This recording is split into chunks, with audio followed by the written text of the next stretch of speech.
सावतामाळी हे शेती करून पोट भरणारे एक भक्त होते.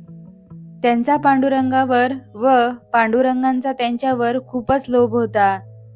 सोलापूर जवळच्या एका गावी ते राहत असे. सावतामाळी अभंग रचनाही करीत असे. काशीबा गुरव हे त्यांचे अभंग लिहून ठेवत असत. आज फक्त खूप थोडे अभंगच ज्ञात आहेत आपल्याला त्यांचे, पण तेवढेही पुरेसे आहेत भक्ती शिकवायला. त्या अभंगांचं सार हेच की प्रचंड उत्कट चिंतन केलं की भगवंत भेटतो. सावतामाळी यांनी त्यांच्या शेतात गव्हाचं पीक घेतलं होतं. त्या वर्षी भरपूर पीक आलं होतं.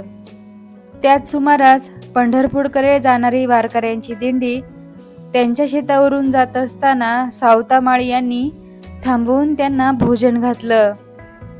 सगळे भोजनाने खुश झाले, पण मनोमन दुःखी होते, कारण त्या वारकऱ्यांच्या गावी दुष्काळाने पिकं नष्ट झालेली होती. तेव्हा त्यांनी सावतामाळी यांना विनंती केली की आम्हाला थोडं थोडं धान्य द्या ना घरी न्यायला. सावतामाळी यांनी बायकोला विचारलं. तेव्हा बायको म्हणाली, यांना धान्य वाटून सगळंच संपेल धान्य, मग आपण वर्षभर काय खायचं? ते म्हणाले, हे बघ, जर निर्जीव जमिनीत एक दाणा पेरला तर पांडुरंग आपल्याला शेकडो दाणे देतो, तर त्याच्या जिवंत भक्ताच्या पोटात आपण दाणे पेरले तर तो आपल्याला उपाशी ठेवेल का? त्यांच्या बोलण्याने बायकोच्या डोळ्यात पाणी आले. सर्वांना आनंदाने धान्य वाटणाऱ्या या दाम्पत्याला हसायला सारा गाव आला होता. नको नको ते बोलत होते, कुटाळक्या, चेष्टा, टोमणेगिरी, पण हे आपले शांत होते. सारं धान्य वाटून संपलं. दुसऱ्या दिवशी पुन्हा शेत नांगरायला सुरुवात केली सावता महाराजांनी, पण त्यांच्याकडे पेरणी करायलाही धान्य शिल्लक नव्हते. गावात उसनं मागू गेला तरी कुणी दिलं नाही.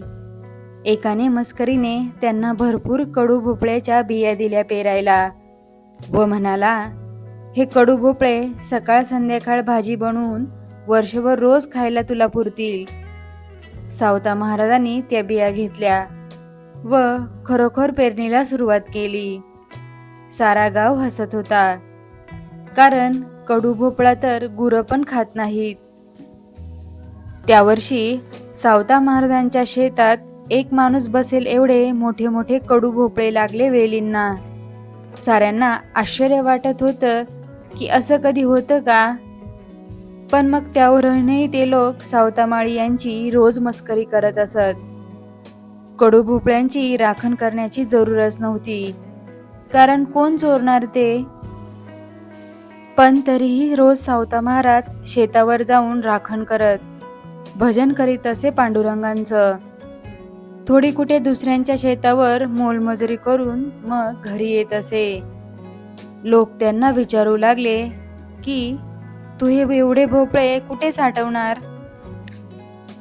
एके दिवशी भाजी करायला सावता महाराजांनी एक भोपळा घरी आणला.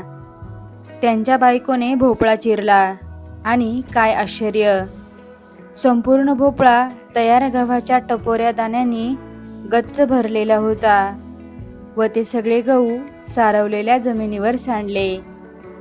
सावता महाराजांचे डोळे पाणावले.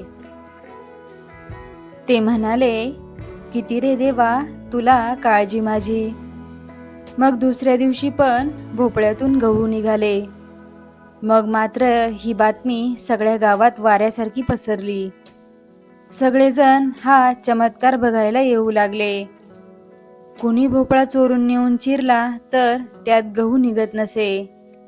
ही बातमी त्यावेळेच्या राजाच्या कानावर गेली व तो स्वतः आला व सावतामाळी यांना भोपळा चिरून दाखवायला सांगितला. भोपळ्यातले गहू बघून राजाही गहिवरला व नमस्कार करून म्हणाला, धन्य तुमची भक्ती. यानंतर सावता महाराज अधिकच विरक्त झाले.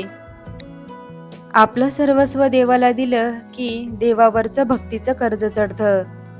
भक्तांचा चरितार्थ चालवण्यासाठी देवांचाही देव भक्ताची चाकरी करतो. आपण सगळे कडू भोपळेच असतो. कुणा सावता महाराजांचं भजन व ज्ञान कानावर पडलं की आपल्या हृदयात भक्तीचे गव्हाचे दाणे तयार होत असतात. हा सगळा नामाचा महिमा आहे.